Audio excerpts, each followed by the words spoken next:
이제 말씀으로 은혜를 나누는 새아침의 말씀 시간입니다. 오늘 이 시간은 경기도 시흥시 매화동에 있는 꿈나무 교회 이성배 목사의 말씀을 보내드립니다. 새아침입니다. 애청자 여러분, 오늘 주일 새벽에도 하나님의 참된 복이 여러분들에게 임하시기를 간절히 축복합니다. 오늘은 창세기 46장 28절부터 34절의 말씀을 의지해서 고센을 미리 준비하신 하나님이라는 제목으로 말씀드리겠습니다. 제가 성경을 봉독하겠습니다. 야곱이 유다를 요셉에게 미리 보내어 자기를 고센으로 인도하게 하고 다 고센 땅에 이르니 요셉이 그의 수레를 갖추고 고센으로 올라가서 그의 아버지 이스라엘을 맞으며 그에게 보이고 그의 목을 어긋맞춰 안고 얼마 동안 울매 이스라엘이 요셉에게 이르되 네가 지금까지 살아있고 내가 네 얼굴을 보았으니 지금 죽어도 족하도다. 요셉이 그의 형들과 아버지의 가족에게 이르되 내가 올라가서 바로에게 아뢰어 이르기를 가나안 땅에 있던 내 형들과 내 아버지의 가족이 내게로 왔는데 그들은 목자들이라.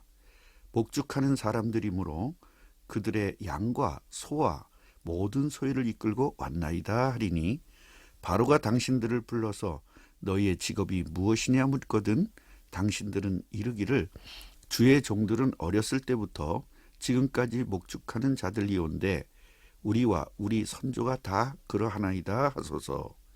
애굽 사람은 다 목축을 가증히 여기나니 당신들이 고센 땅에 살게 되리이다. 저와 여러분들이 미래를 아는 능력이 있다면 어떻게 될까요? 너무나 좋은 사람도 있지만 너무나 슬퍼서 자살을 하는 분들도 생길 것입니다. 그래서 하나님께서는 인간에게 미래를 알 수 있는 능력을 주시지 않으시고 미래를 계획하시고 그 미래대로 인도하시고 역사하시는 하나님을 바라보고 따라오라는 것입니다. 미래를 알고 싶어서 정치인들과 경제인들 그리고 많은 사람들이 무당을 찾아가 미래를 점치고 합니다. 그렇다면 하나님의 자녀들은 어떻게 해야 할까요? 믿지 않는 사람들은 무당을 찾아가서 미래를 점쳐보지만 정작 무당을 찾아갈 수 없는 성도들은 어떻게 해야 되겠습니까? 오늘 본문을 통해 은혜를 받으시기를 바랍니다. 먼저 하나님의 자녀는 하나님께서 인도하고 계심을 믿고 따라야 합니다. 족장시대에 세계적인 기근이 분명히 있었습니다. 우리는 무엇을 봐야 합니까? 기근을 봐야 합니까? 아니면 그 기근 뒤에 숨어있는 하나님의 뜻을 봐야 합니까? 성도라면 다 아실 겁니다. 하나님의 뜻을 봐야 한다고. 그러나 보입니까? 보이지 않습니다. 그래서 믿어야 되는 것입니다. 하나님의 능력을 믿고 하나님의 인도를 믿고 하나님의 역사를 믿고 따라가야 하는 것입니다.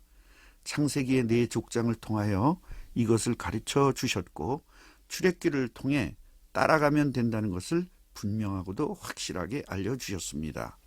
보이면 좋을 텐데 보이지 않으니 믿고 따라가는 것입니다. 문제는 나를 인도하고 계시는 성령 하나님을 얼마나 신뢰할 수 있느냐가 관건입니다. 그래서 신뢰하라고 성경을 주신 것입니다. 그리스도를 깨닫고 마음의 주인으로 모시면 하나님의 자녀가 되고 하나님의 자녀는 완벽하고 확실하게 인도하고 계심을 성경의 인물들을 통해 우리들에게 가르쳐 주시고 계시기 때문입니다. 아, 아브라함을 저렇게 인도하셨구나. 아, 이삭은 저렇게 인도하셨네. 아, 야곱을 저렇게 인도하셨구나. 그렇다면 나도 저렇게 인도하시겠구나. 이것을 깨달으라고 성경을 저희들에게 주신 것입니다. 그러므로 성경을 절대로 오해하면 안 됩니다. 여호와 하나님께서는 야곱의 70명의 가족을 완벽하게 인도하고 계십니다. 이렇게 인도하신 하나님께서는 너도 인도하시고 계신다라는 것을 지금도 우리들에게 말씀하고 계시는 것입니다. 두 번째로 고센을 완벽하게 준비하고 계시면서 부르셨다는 것입니다. 이스라엘은 유다를 시켜서 요셉에게 보내어 내가 고센으로 가고 있다고 기별을 하자 요셉도 고센으로 떠났습니다. 고센에 도착한 아버지와 상봉한 요셉은 서로 목을 껴안고 한참을 울었습니다. 이 말씀을 준비하면서 저도 외국에서 공부하고 있는 아들과 며느리 그리고 손자들을 생각하면서 눈물이 났습니다. 저는 약 4년 정도 보지 못했는데도 이렇게 눈물이 나는데 저들은 어땠을까요? 이스라엘은 이렇게 말합니다. 네가 지금까지 살아있고 내가 네 얼굴을 보았으니 지금 죽어도 좋다 라고 말할 정도로 그동안 얼마나 보고 싶었는지를 잘 보여주고 있습니다. 요셉은 아버지와 모든 가족들에게 말했습니다. 제가 바로에게 가서 보고하겠습니다. 가나안에 있던 아버지와 형들이 바로의 말씀대로 제게로 왔습니다. 그들은 목축업을 하고 있는 사람들이라 그들의 양과 소와 모든 소유로 이끌고 왔습니다. 라고 보고를 하면 바로 왕이 당신들을 불러서 직업을 물을 것입니다. 그러면 당신들은 이렇게 대답하세요. 저희들은 어렸을 때부터 지금까지 목축업을 했는데 우리들의 선조들이 모두 이렇게 살았습니다. 요셉이 이렇게 말을 하라고 한 이유는 애굽 사람들은요, 목축업을 하는 사람들을 가증히 여기기 때문에 바로 자기들과 살지 않고 고센이라는 땅에서 살 수 있게 한 것입니다. 요셉은 70명의 식구들이 고센에 살 수 있도록 지혜를 사용하여 정착하게 한 것입니다. 하나님께서는 고센이라는 지역을 미리 준비시키시고 이스라엘의 가족들을 부르신 것입니다. 이 말씀을 우리들의 삶에 적용해야 되겠습니다. 제가 신학교에 입학을 하고 무조건 전도를 했습니다. 그리고 개척은 어디서 해야 하고 어떻게 해야 하고 필요한 경제는 얼마고 하면서 아주 완벽하게 계획을 세웠습니다. 그런데요, 어느 날 제가 알지도 못했던 동네에 전도를 하게 되었습니다. 그래서 거기서 전도를 하는 중에 한 분을 만나서 생각지도 않은 동네에서 생각지도 않은 사람을 만나서 생각지도 않은 개척을 하게 된 것입니다. 아무것도 없이 거지 같은 상황에서 남의 집 거실에서 교회가 시작되었습니다. 없는 것은 너무나 많은데 있는 것은 저와 전도된 월세에 사는 그분뿐이었습니다. 그분의 중학교 딸과 함께 교회가 시작되었습니다. 신학교에 다니면서 교회가 시작된 것입니다. 양복이 없어서 티셔츠를 입고 박상을 강대상으로 사용하면서 교회가 시작된 것입니다.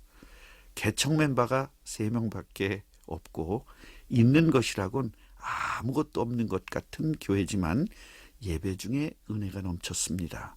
하나님은 고센을 준비하셨듯이 은혜를 준비시켰고요. 고센을 준비시켰듯이 교회도 준비시키셨습니다. 은혜를 받은 우리는 무조건 전도했습니다. 아무것도 없는 것 같지만 하나님께서는 전도 대상자들을 미리미리 준비시키셨습니다. 어느 날 보니 20명이 넘었고 더 이상 좁아서 사람이 들어갈 자리가 없었습니다. 이제 조그마한 공간을 구해야 합니다. 그러나 돈이 없습니다. 헌금할 사람도 없습니다. 모든 것이 없었지만 하나님께서는 공간을 구할 수 있도록 어떤 권사님을 준비시키셔서 20평을 월세로 얻었습니다. 너무나 좋았습니다. 그리고 50명이 넘었습니다. 이제 또 옮겨야 합니다. 그런데 돈도 없습니다. 또 하나님께서는 120평을 준비시키셨고 여기 필요한 모든 경제도 준비시키셨습니다. 아무것도 손에 가진 거 없었지만 우리는 120평이라는 큰 곳으로 이사를 했습니다. 사랑하는 애청자 여러분, 갑자기 어떤 일들이 일어나더라도 절대 당황하지 마시기 바랍니다. 아무것도 없어도 절대로 걱정하지 마시기 바랍니다. 고센을 준비시키시고 이스라엘을 애굽으로 오게 하시는 하나님께서는 여러분들의 필요한 부분을 다 준비시키시고 계십니다. 현실과 상황을 믿지 마시고 분명하고 확실한 하나님의 능력을 믿으시고 승리하시는 여러분들이 되시기를 간절히 축복합니다. 결론입니다. 우리들의 미래를 완벽하게 준비하고 계시는 하나님을 믿고 따라갑시다. 고센을 준비하시고 야곱을 부르신 하나님께서는 저와 여러분들에게 필요한 모든 것들을 완벽하게 준비하시고 축복자로 부르셨습니다. 이것을 깨닫고 절대적으로 믿음으로 승리하시기를 간절히 축복합니다. 아멘. 새 아침의 말씀, 지금까지 경기도 시흥시 매화동에 있는 꿈나무 교회 이성배 목사의 말씀을 보내드립니다.